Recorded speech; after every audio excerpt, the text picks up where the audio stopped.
Bueno, para continuar vamos a hacer la farmacología del aparato reproductor. Este es un tema corto y muy del especialista, pero tenemos que conocer las generalidades.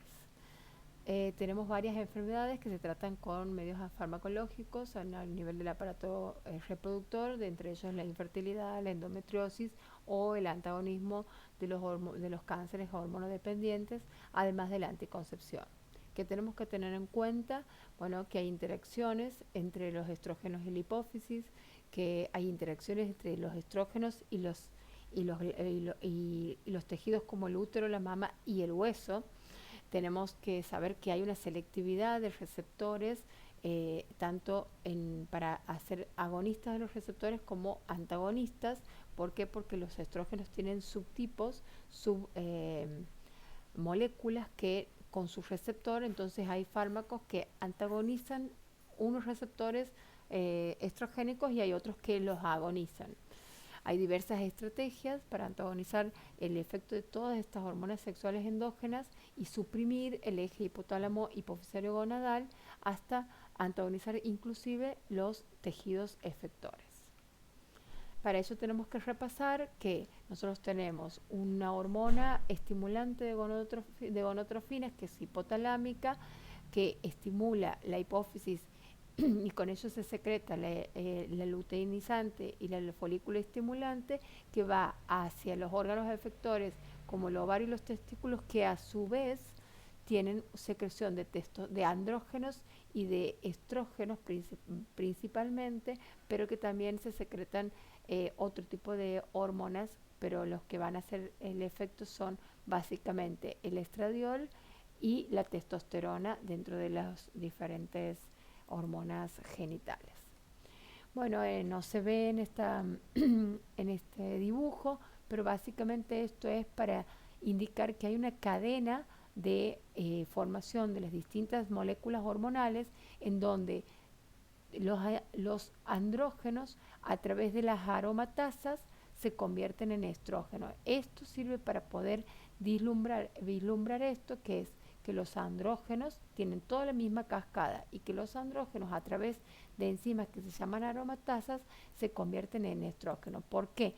Porque si nosotros tenemos que ver los agentes farmacológicos que inhiben las hormonas gonadales, nosotros vamos a ver los inhibidores de la síntesis. Dentro de los inhibidores de la síntesis tenemos los agonistas y antagonistas de los receptores de las hormonas estimulantes de gonadotrofina.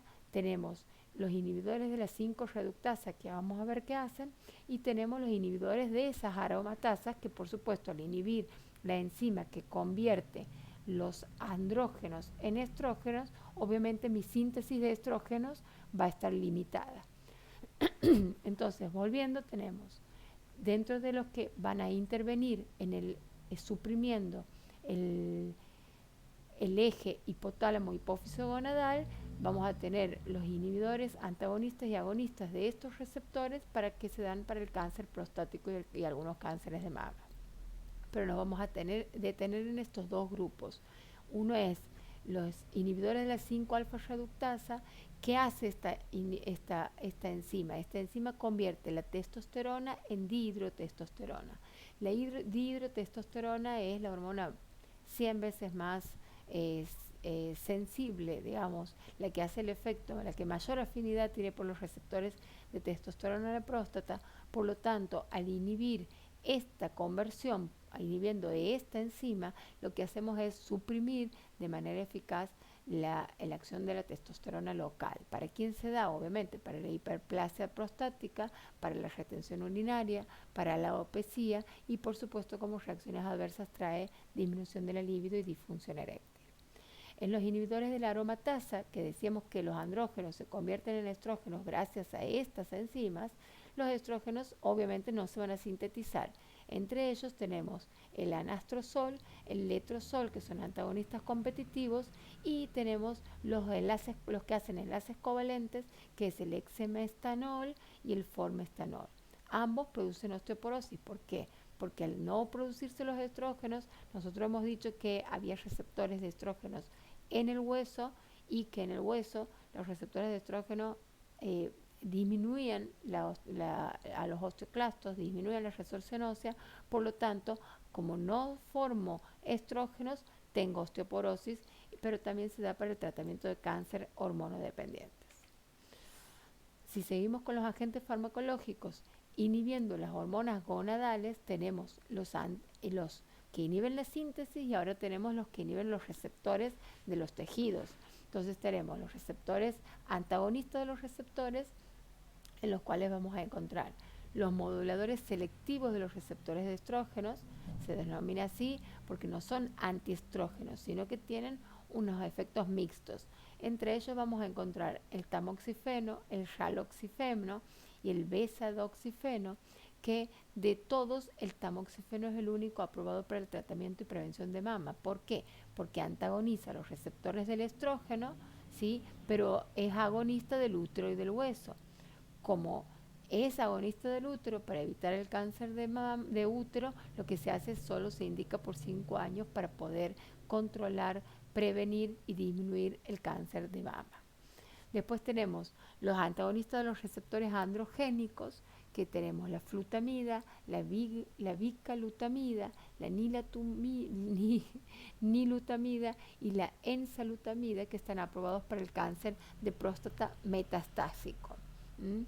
Dentro de lo que nosotros conocemos clínicamente, pacientes que para disminuir, por ejemplo, el hirsutismo, toman la espironolactona o la drospirenona, que es un análogo, un derivado de la espironolactona. ¿Por qué? Porque tienen efectos progestágenos y antiandrógenos. Después encontramos los moduladores selectivos de la progesterona, en los cuales, por ejemplo, está la mifepristona. Esta droga se da con un análogo de las prostaglandinas, que es el misoprostol, indicados para el tratamiento de los abortos en la mujer. En los agentes farmacológicos vamos a hacer hormonas y análogos hormonales, como los anticonceptivos, y vamos a ver 3 tipos. La combinación de estrógenos y progestágenos, los anticonceptivos que solamente usan progestágenos y la anticoncepción de emergencia. La combinación de los estrógenos progestágenos se combina, los más utilizados son el estradiol y el mestranol, y de los progestágenos el norgestrel, el levonorgestrel, la noretindrenona, el acetato de noretindrenona, la drospirenona y el etonogestrel. Las formas farmacéuticas que vamos a encontrar es comprimidos, anillos vaginales, parches inyectables, cremas, etc. Sus reacciones adversas: trombosis, colecistopatía y cefalea.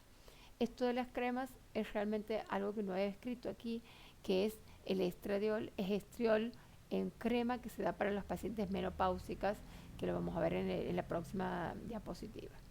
Los anticonceptivos que solamente contienen progestágenos se dan, por ejemplo, en pacientes que tienen muchos antecedentes de cáncer de mama o de útero y no se pueden dar con ninguna combinación ni a una mínima dosis, o las pacientes que están en el puerperio inmediato, en donde tienen que hacer anticoncepción sin estrógenos. Tenemos la noritendrenona y el desogestrel. Las formas farmacéuticas casi las mismas, y la anticoncepción de emergencia, que es el levonorgestrel, que es la famosa pastilla del día después. Si hablamos de sustitución, tenemos estrógenos y progestágenos durante la menopausia con progestágenos, pero en cremas damos el estriol, en cremas para las vaginas, para las vaginitis o las vulvitis atróficas, que las pacientes se quejan de ardor, molestias, roce, etc. Y tenemos la sustitución de andrógenos en el hipogonadismo, como el enandrato de testosterona y el cipionato de testosterona, que se pueden dar en parches, geles o inyectables. Por supuesto tienen sus reacciones adversas, no se deben administrar en el cáncer de próstata, pero lo que les quiero decir aquí es que la testosterona o la nandrolona, que se usaba antes como anabólico, tienen efectos anabólicos en el paciente, por lo cual han sido usados para el crecimiento desmedido de la musculatura en ciertas actividades.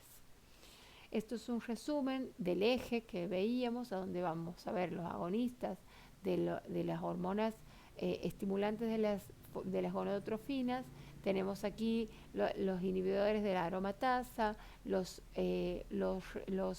moduladores selectivos de los receptores de estrógenos, los moduladores selectivos de los progestágenos, y tenemos aquí los inhibidores de la 5-reductasa y los antagonistas de los receptores androgénicos que van a impedir, van a inhibir esta conversión. Esto es un resumen, un esquema en donde está todo el eje con los efectos y los usos de cada uno de los estrógenos, de los andrógenos y estrógenos. Hasta aquí llegamos.